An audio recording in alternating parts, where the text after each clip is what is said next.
प्रकल्प जेव्हा येतो तेव्हा तो आपल्या उपयोगी आहे असा समज करून राजकीय लोक ग्रामस्थांना तो देतात। जेव्हा प्रत्यक्ष प्रकल्प उभा राहतो तेव्हा स्थानिक ग्रामस्थांना कोणत्या यातना सहन कराव्या लागतात त्याचं उदाहरण नागोठणे येथील रिलायन्स प्रकल्पग्रस्तांच्या बाबतीत देता येईल। या प्रकल्पाच्या आजूबाजूला एकेकाळी समृद्ध असलेल्या गावांना स्थानिक भूमिपुत्रांना आता शेतीही करता येत नाहीये, पशु देखील सांभाळता येत नाहीयेत, मच्छीमारीचेही त्यांच्या नुकसान झालेले आहे। इतके काय कमी तर आता संरक्षण भिंतही बांधली जाणार आहे।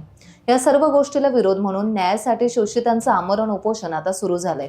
बेंडसे ज्योतिर्पाडा प्रकल्प बाधित स्थानिक संघर्ष समितीचे अध्यक्ष बबन अडसुळे, माजी सरपंच सौ स्मिता कुथे, सौ कल्पना अडसुळे, योगेश अडसुळे, सचिन कुथे हे उपोषणाला बसले आहेत। या उपोषणकर्त्यांची भेट पेण तहसीलदार तानाजी शेजाळ यांनी घेतली। यावेळी उपोषणकर्त्यांनी 8 मागण्या केल्या। यावेळी आपण नागोठणे रिलायन्स व्यवस्थापनाकडे चर्चा करू असे सांगितले, मात्र लिखित स्वरूपात मागण्या मान्य झाल्याशिवाय आम्ही उपोषण सोडणार नाही असा इशारा यावेळी उपोषणकर्त्यांनी दिला आहे। मी बबन अडसुळे, संघर्ष समितीचा अध्यक्ष, आणि आज 1 एप्रिलपासून आम्ही हा जो उपोषण चालू ठेवलेला आहे, संघर्ष समितीच्या माध्यमातून हा उपोषण चालू ठेवलेला आहे। तो ह्यासाठी आज जवळजवळ 8 ते 9 महिने झाले आम्ही कंपनीशी संघर्ष करत आहोत व मागण्या मागत आहोत। व ज्या मागण्या अशा आहेत की इथं बेरोजगार मुलं आहेत, BSc डिग्री, डिप्लोमा, 12वी पास। कंपनीने आम्हाला आश्वासन दिलेलं होतं की उमंग हॉटेलमध्ये कंपनीच्या की तुमचे जे काही प्रश्न आहेत ते तुमचे BSc डिग्री, डिप्लोमा जी मुलं आहेत त्या लोकांना आम्ही इथं कंपनीत सामावून घेऊ असं तेही आश्वासन दिलं होतं। परंतु आजपर्यंत त्यांनी काहीही आश्वासन आमचं धुडकावून लावलेलं आहे व आमच्याकडे डिप्लोमा, डिग्री जी मुलांचं जो कागदपत्र आहेत हे आमच्याकडे मागितलं होतं ते सुद्धा आम्ही त्यांना दिले, परंतु त्यावरती त्यांनी कंपनीने अजून कोणताही विचार केलेला नाही व मुलांना कंपनीत नोकरीसाठी सामावून घेतलेलं नाही। आज जवळजवळ ही कंपनी इथं आल्यापासून आमच्या लोकांची जी जागा MIDCने घेतली, तो MIDC जागा घेऊन शनी आमच्या इथल्या IPCला दिलं आहे, IPCने रिलायन्सला दिली। आज ती जागा देऊन जवळजवळ 40 वर्षे ते 35 ते 40 वर्षे झालीत। तसा बेकायदेशीर तसं बघायला गेला तर रिलायन्सचा इथं 35च्या 15-20च्या पुढं जर जो जागा पुढं त्याचा हे झाला असेल, टाईम होऊन गेला असेल, वर्ष होऊन गेलं असेल, तर तिथं कंपनीचा कुठलाही अजिबात त्याचा हक्क नाही असा आम्हाला वाटतो आहे। पण ह्या कंपनीने जी दादागिरी करून आणि अशी दादागिरी करून आमचा जो हक्काचा जो न्याय मिळवून घेण्याचा तो कंपनीने धुडकून लावलेला आहे। त्याशिवाय आम्ही शेतकऱ्यांची नुकसान व पशुपालनाची नुकसान आणि मच्छीमारांची नुकसान हा जो इथं चाललेला आहे, धाट चाललेला आहे, हा कंपनीने हलवून पाडलेला आहे। आणि आमची जी मागण्या आहेत ती कंपनी अजिबात मान्य पूर्ण करत नाही। त्यासाठीच आम्ही सर्व संघर्ष समितीचे पदाधिकारी व ग्रामस्थ आजच्या इथं 1 तारखेपासून आम्ही इथं उपोषणाला बसलो आहोत। त्या 8 मागण्या आहेत त्या आम्ही त्यांच्याकडे वारंवार त्या मागण्या दिलेल्या आहेत आणि त्यांनी त्या मागण्यांचा आम्ही तुमचं म्हणजे मागण्या पूर्ण करतो असंही आम्हाला सांगितलं आहे, परंतु त्यांच्याकडून कंपनीकडून आमच्या मागण्या कोणत्याही प्रकारे पूर्ण होत नाही आहेत। आम्ही त्यांना सांगितलं की आमचे मुलं आहेत गावातली शिकलेली सुशिक्षित बेरोजगार, त्यांना BSc 12वी डिग्री, डिप्लोमा झालेली आहेत, त्यांना तुम्ही कामाला घ्या। त्याचप्रमाणे शेतीचं आमचं नुकसान झालेलं आहे कारण त्यांचं दूषित पाणी आमच्या शेतामध्ये गेलेलं आहे, त्यामुळे ते नुकसान। तसंच मच्छी व्यवसाय, गुरं व्यवसाय ह्या लोकांचंही खूप मोठ्या प्रमाणात नुकसान झालेलं आहे। गुरं मेलेली आहेत ते पाणी पिऊन। त्याचप्रमाणे आमच्या बौद्धवाड्यातली स्मशानभूमी आहे ती त्यांनी उठू नये। नंतर इथले बौद्धवाड्यातला एक रस्ता आहे तो त्यांनी व्यवस्थित आम्हाला रस्ता द्यावं, कारण मध्ये एक आग लागली, त्या आगीमध्ये जर का रस्ता नसता तर फायर ब्रिगेड रस्ता नसेल तर फायर ब्रिगेडची गाडीसुद्धा तिथे येऊ शकत नाही। त्यामुळे आम्हाला तो रस्ता व्यवस्थित त्यांनी द्यावं।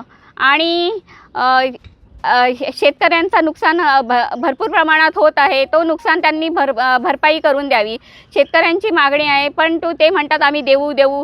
ते एक शेतकऱ्याला बोलवतात, कदा 2 शेतकऱ्यांना बोलवतात, पण कुणाचीही कुठल्याही प्रकारची मागणी त्यांनी आत्तापर्यंत पूर्ण केलेली नाही. मुलांना कामाला घेतो असंही आम्हाला सांगितले, तीही मागणी पूर्ण केलेली नाही. झाडं तोडलीत. आमच्या गावात भरपूर प्रदूषण झालेलं आहे, त्याचा आम्हाला खूप त्रास होणार आहे. त्याचप्रमाणे ते आमच्या मागण्या पूर्ण करत नसल्याकारणाने आम्हाला हे उपोषण करावं लागलेलं आहे. आणि त्यांनी जर आमच्या कोणत्याही प्रकारच्या मागण्या पूर्ण केल्या नाहीत तर आम्ही आणि लेखी स्वरूपात आम्हाला लिहून दिला नाही तर आम्ही हे उपोषण उठवणार नाही. आमची मागणी ह्या पद्धतीची आहे की ह्या रिलायन्स कंपनीची जी पाईपलाईन आहे ती गेल्या 2 वर्षापासून त्याचं पाणी फुटलेलं आहे आणि ह्या पाईपलाईनीच्या ज्या कंप्लेंटी आहेत ते वारंवार मी इस्टेट ऑफिसला जाऊन त्या साहेबांना सांगून वारंवार त्यांना मी सांगितलेलं होतं, परंतु ती काही त्याही लाईन बंद केलेली नाही. आणि ती लाईन न बंद केल्यामुळे माझ्या 18 ते 20 गायी आहेत. दूध असतं एका गाईला, ज्या गाईला 5 लिटर दूध होतं त्या गाईला आता फक्त 1 लिटर 2 लिटर ह्या पद्धतीनेच आता त्यांना हे तो 10 आहे आता. तर त्या गाई दुधावरून फारशा केलेल्या पण आहेत. मागं त्यांना ते गाई पाणी वगैरे पिऊन गाई माझ्या मेल्या पण बऱ्याच. तर ते आम्हाला नुकसान भरपाई ते आपल्याला द्यायला हवी. माझं नाव सचिन गणपत कुते. माझं जे नुकसान होतो रिलायन्सच्या केमिकलमुळे पाण्यामुळे आणि त्यात मच्छी मरतो. कोलंबी, खरबी आणि चिंबोरी ही गोष्ट दर्यात राहिली नाही आणि मी प्रत्येक गोष्टीला विरोध करतो, तिथं दमदाटीत चालतो. माझी मागणी आहे, माझा जो नुकसान केला आहे त्याची भरपाई. आशिफची गुरं ही आज त्याची दूध व्यवसाय, पशुपालन ह्यांचा नुकसान भरपाई कंपनीने करावा आणि माझी जाणारी वहिवाटीची रस्ता ही मोकळीत ठेवावी. आणि संरक्षण भिंत, शेतकऱ्यांचा रस्ता संरक्षण भिंतीच्या भिंत घातली जातोय ती घालू नये. शिक्षण आहे काय मुलांना? मग आता जी लागली ती लागली आणि उन्हाळी आहेत मुलं, कोणाला कामधंदा नाही, ती पोटं कशावर भरणार सांगा बघू. त्यांना जर कामधंदा नाही, जमीन गेल्या लुसकणगी झाली, मोली मजुरी करून खातात. आता मोली मजुरी कुठपर्यंत खातील? आपली जमीन आहे ते आपली जमिनीची सत्ता गेलेली आहे. मासली मरत नाही, मासलीला धोका आहे, माणसांना धोका आहे, सगळ्यापासून धोका कंपनीचा आहे. हा निर्णय कोण घेणार? हा निर्णय झाला पाहिजे. किती गेलं येऊन शाने, कोणी निर्णय दिलाय नाही. आता 4 कंपन्या आल्या तर बंद करताना आता हे कंपनी बंद केला आणि तो कुठला आहे तो मला माहिती नाही नावगाव. आता इथे जेव्हा आला तेव्हा आम्ही एक फॅमिली गेलो आणि तो रस्ता फोडत होतं आणि आमच्या तिथनं रस्ता काढत होतं, तर मी काढून दिला नाही आणि त्यानं रस्ता फोडून दिला नाही. आता हे लोक मागणं आणि हा भाऊ बसला, एकदा बसला आणि निर्णय उठलाय. आता त्याचा निर्णय लागलाय काय? कोणी नाही अजून निर्णय लागलाय. आता परत बसलाय. मग आता तरी निर्णय द्या हो तुम्ही. आणि मुलाबाला आहेत उन्हार, त्यांना कामधंदा मिळला पाहिजे, आम्हाला मुली मजुरी मिळली पाहिजे. बाया माणसं आहेत, अशी अनपट आहेत, शिकलेले आहेत, त्यांना सगळ्यांना सर्व अगदी मिळायला पाहिजे. माझं नाव धर्मी नारायण आडसुले, राहणार बेनसे, बौद्धवाडी.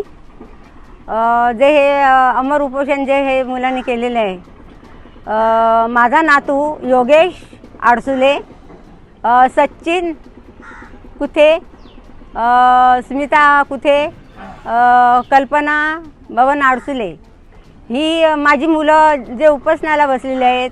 मागे देखील योगेश उपोषणाला बसलेला, पण त्याला कुणी मार्गदर्शन दिलं नाही आणि आम्हाला न्याय हा मिळालाच नाही, म्हणून हा परत बसलेला आहे. तर ह्या आमच्या ज्या 8 अटी आहेत ह्या त्याही आमच्या पूर्ण कराव्या. जो हा रस्ता बांधायचा, ही भिंत बांधायची, ही भिंत बांधायला नाही पाहिजेत. आणि आमचा स्मशानभूमी आहे, तिथून म्हणजे तिथून इथे आंब्याच्या झाडापर्यंत हा रस्ता आम्हाला सगळा मोकळा पाहिजेत. आमची मुलं बालं खेळायला पाहिजेत. आमच्या मुलाबालांना खेळायला जागा नाही, आमच्या गाड्या यायला जागा नाही, म्हणून हे गाडीसाठी रस्ता दिला पाहिजे.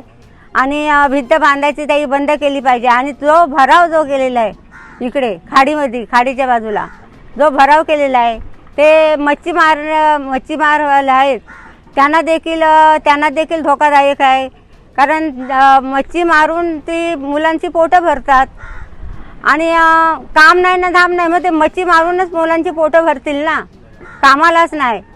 आणि आमच्या गावामध्ये गुरं आहेत, गुरंवाले आहेत, त्या गुरांना चरायला जागा नाही, त्यांना पाणी पियाला जागा नाही.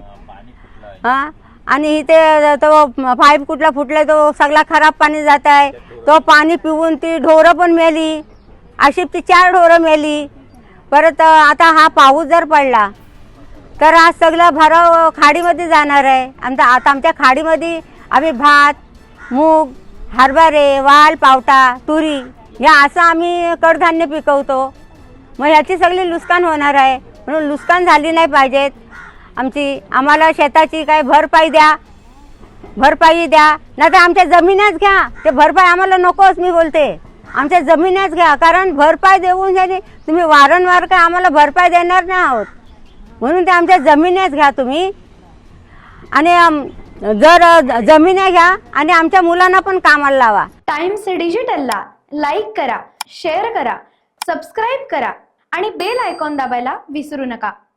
Times digital.